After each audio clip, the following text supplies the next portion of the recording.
What are the new methods that you see that they are emerging in the clastic sedimentology? Okay. I think the new thing in clastic sedimentology is a much bigger emphasis on sedimentary processes. There's a huge emphasis on surface processes.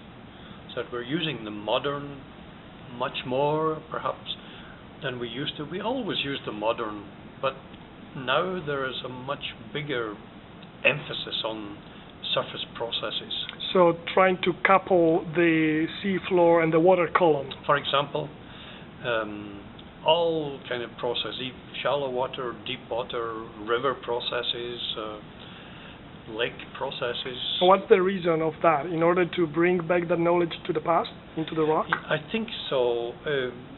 Well, it might be to use against the present. For example, if the Texas coast is being eroded, but going back into deep time is also important for many people, that they, with warming of the climate and rising of the sea level, it's important to be able to go a little bit back in time to explain to people on the time scales on which this works, that 20,000 years ago the sea level was 100 meters below where it is now. A lot of people don't realize that, just 20,000 years ago.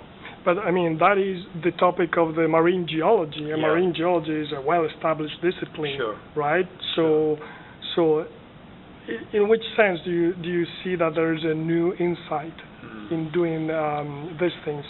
I think that's a good question.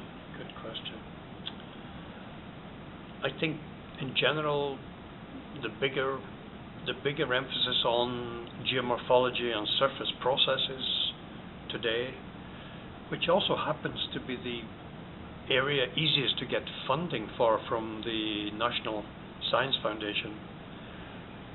I think there's a realization that, first of all, we should be putting more emphasis on things which are useful for society. All right, so there's a link with the relationship with society. Yes,